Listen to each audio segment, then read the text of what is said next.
Shalom, and welcome to Light of the Hill Ministries. In today's teaching, we will be talking about renewal of the mind. If you want to follow along, I will be posting this in the comment box below. And now, get to the teaching. Beware, lest some fall short of the favor of Elohim, lest some root of bitterness spring up to crowd in, and through it defile much. Hebrews 12, verse 15. And the Greek word for bitterness is akria. Strong's number G4088. It means bitter gall, extreme wickedness, a bitter root, and so producing a bitter fruit. Metaphorically, bitterness, bitter hatred. It comes from the root word pikros. Strong's number G4089, meaning bitter, metaphorically harsh, virulent. Bitterness has strange effects on the mind, and is something we must avoid at all costs. It is like a slow poison. One negative thought leads to another, and soon we're tossing and turning at night, replaying hurtful interactions, make a new plan to get even. What a destroyer of our lives it can be. It can do physical harm. When our hearts and minds are filled with bitterness, our glands produce destructive chemicals that tear through our bodies and cause, in some cases, irreparable damages. If not removed immediately, it has the potential to defile an entire population. If we don't guard against bitterness, we'll be consumed by the poison that leaves us in a pit of despair. True freedom and joy come from accepting the good news of Yahushua's favor, or Yahweh's favor, and extending it to those who are least inclined to love. The cure for bitterness is not vengeance, but rather receiving Yahweh's favor and then giving it to others. So the question is, how does the renewed mind obtain freedom from the flesh in order to follow Yahweh's instruction? We've all heard bitter believers in Messiah misinterpret Scripture, oblivious to the fact that their minds had not yet been renewed and they were still serving the foul passions of their heart. So we must once again ask, what is it that enables our mind to choose Yahweh's instructions? There are two answers to this question. The first is that we who believe in Messiah must impale the flesh on a daily basis in order to calm the storms in our lives or hearts. Two, our devotion and service to the Spirit must be so tender and full that we, as believers in Messiah, do our utmost to present ourselves approved to Elohim, a worker who does not need to be ashamed, rightly handling the word of truth. 2 Timothy 2, verse 15. There are things that make us want to keep the carnal. These are things that want us to keep the carnal mind dead. But even if it is dead, we still need to go deep into our ruts. What are ruts, you may wonder? There are two kinds of them. The first are tracks, thought patterns in our minds that were not taught to us or chosen by us through experience, but are part of us as givens, inherited simply because we are Adam and Hawa's, Eve's descendants. The second is our thinking pattern, but we built them into our lives in infancy and early childhood so deeply that we may not be aware of their existence, even though they guide and can entrap us on a daily basis.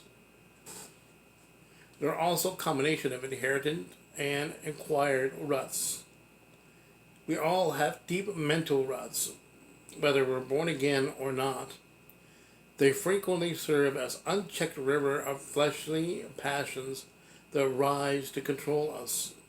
As a result, Paulus wrote, "Do not be conformed to this world, but be transformed by the renewing of your mind, so that you prove what is good, well-pleasing, and perfect desire of Elohim. Romans 12, verse 2. Pavements were not always present on roads as they are today. Most country roads were flooded as a result of rains. Horses, buggies, and cars would soon carve deep ruts that stretched for miles. When the ruts were too deep, the slightest bump would tear out the oil pan if the driver wasn't careful. The same can be said of our mind, which inherit deep ruts. Our minds are so deep that we lose flexibility, and even the smallest bump in life threatens to rip out the oil of joy in the Spirit. This is where we need the Spirit's guiding hand to take the wheel of our lives and get us out of our rut. Deep ruts are often the mental shape of deep roots within us. Now, what are roots? Roots are hidden ways of receiving nourishment and fulfillment from Yahweh, others, ourselves, and nature. In other words, a habitual manner of receiving. It is a system for getting, not giving. Roots are hidden in the same way that we learn to walk and talk as children until they become automatic behaviors. By the age of 6, the way we walk and talk has developed into a pattern. Only when we are exposed to others do we realize that our way is not always the same as others. It takes a lot of effort to break out of those patterns or deep ruts. For some, they may alter their walking and talking patterns, and it is only when they are excited that those old patterns emerge. What we must understand is that roots are much more than just walking and talking. They're also ways of reaching beyond ourselves to drink what we need from others. Water and nutrients are naturally sought by roots, which race through the cambium cells into every branch and leaf. Our spirit reaches out to Yahweh, others, and our own inner wells, and nature, drinking in affection, acceptance, love, approval, embrace, and much more. However, they also drink rejection, refusal, criticism, and bitterness. We drink from our fathers and mothers' wells, even in the womb, sensing invitation, welcome, embrace, and rejection. By the age of 6, those roots have matured. By the age of 12, we are busy constructing and establishing the strong trunk of character on which our personalities, limbs, and leaves will depend on for the rest of our lives. In this case, deep ruts either bless, hinder, or completely prevent us from receiving nourishment. Our root systems has been tainted by what we have inherited as well as circumstances we were born into. Now, the heart of our system is our root system. And because it is our heart, Yahushua tells us that this is where wickedness dwells. But what comes out of the mouth comes from the heart. These defile the man. For out of the heart come forth wickedness, reasonings, murders, adulteries, whorings, thefts, false witnessings, slanders. Matthew 15, verses 18 through 19. These are inherited characteristics from Adam and Hawa, Eve. These are universal to all of us, and no one is immune. As Paulos correctly points out, for all have sinned and fall short of the honor of Elohim. Romans 3, verse 23. Thus, the reason our minds require constant renewal is that it is difficult to remove that which is deeply embedded within ourselves. Only with Yahweh's guidance can we receive this healing of the mind. We must be aware of the carnal mind's ability to reattach itself to the roots and warp our choosing sickness rather than healing. As the writer of Hebrews warns us, look out, brothers, lest there be any of you a wicked heart of unbelieving in falling away from the living Elohim. Hebrews 3, verse 12. Roots, like ruts, live in the heart and cause us to make poor decisions. Remember from the previous teaching that Yahushua warns us not to pull out some roots. But he said, no, lest while you gather up the darnel, you also uproot the wheat with them. Let both grow together until the harvest, and at the time of the harvest I shall say to the reapers, first gather the darnel and bind them in bundles to burn them, but gather the wheat into my granary. Matthew 13, verses 29 to 30. We do not uproot the roots. It is Yahweh who does this. Our job is simply to listen to his instructions and be alert when he is ready to remove them. Our job is also to cultivate good faith habits so that we can be strengthened when we are weakened by the roots, as Paulus demonstrated when he said, and he said to me, my favor is sufficient for you, for my power is perfected in weakness. Most gladly then I shall rather boast in my weaknesses, so that the power of Messiah rests on me. 2 Corinthians 12, verse 9. The trees of bad behavior and character are cut from the sustenance, and the power to act with Yahweh gives us the strength to lay the axe at its roots through prayer. And the more we do it, the stronger our faith becomes. This is why, like Paulus, we could say, most gladly then, I would rather boast in my weaknesses, so that the Messiah's power may rest on me. The battle lines have been drawn in our minds, and we must decide which side we are on. The struggle in these in these decisions. But understand that we are not alone in the battle. Rather, we have Yahweh on our side, and he is trustworthy.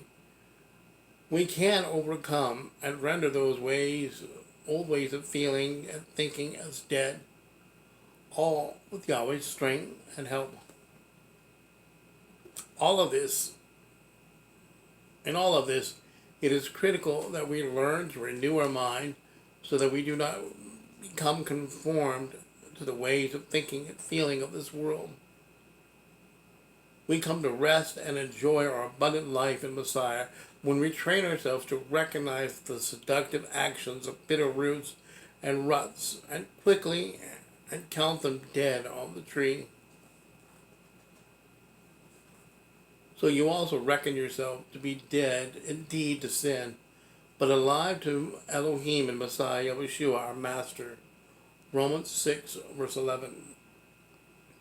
The word that is translated as reckon is the Greek word logozomai, or logozomai. Forgive my pronunciation. And is Strong's G 3049, meaning to reckon, count, compute, calculate, count over, to take into account, to suppose, to deem, judge, to consider, to take into account, meditate on, to suppose, to determine, purpose, decide. The Greek word logozomai or logozomai does not convey a causative meaning, but rather an inventory or assessment of an already existing condition. As a result, the believer in Messiah already has the state of being dead to sin, transgression of the Torah. The word indeed used in Romans 6:11 is used to emphasize that this is already a completed work of Messiah that we are simply appropriating. While it is true that our sinful self was and is impaled with the Messiah on the tree, making you dead to sin, But if you fail to always reckon, consider, regard, or count yourself dead to sin, but alive to Elohim and Messiah, you will struggle with sins and fall into temptation. Renewing our minds involves considering ourselves dead to sin, and we cannot love and obey Yahweh constantly, consistently, and continuously without denying, disowning, ignoring, renouncing, giving up, refusing, losing sight of, or say no to sin constantly, consistently, and continuously. This is the process of renewing our minds. The Master Yahushua clearly states this truth to his disciples. And he said to them all, "If anyone wishes to come after me, let him deny himself and take up his stake daily and follow me." Luke 9, verse 23. We are to deny sin, disown sin, lose sight of sin, refuse sin, and take up the tree daily and live abundantly with Yahushua in following his instructions, the Torah of Yahweh. In doing so, we can render the old ruts dead, allowing us to consider ourselves alive in the Messiah. May we all count sin as dead, compute sin as dead, calculate sin as dead, take into account that sin is dead, suppose sin is dead, deem sin as dead, judge sin as dead, consider sin as dead, meditate on the fact that sin is dead, determine sin is dead, purpose sin to be dead, decide that sin is dead. Hallelujah. Next, we will be talking about inherited roots and ruts from Adam and Hawa, Eve, Yahweh willing. If you like this teaching, please comment, like, share, and subscribe to the channel. And click on the notification button to be notified of the next teaching. Yahweh bless and shalom to your homes.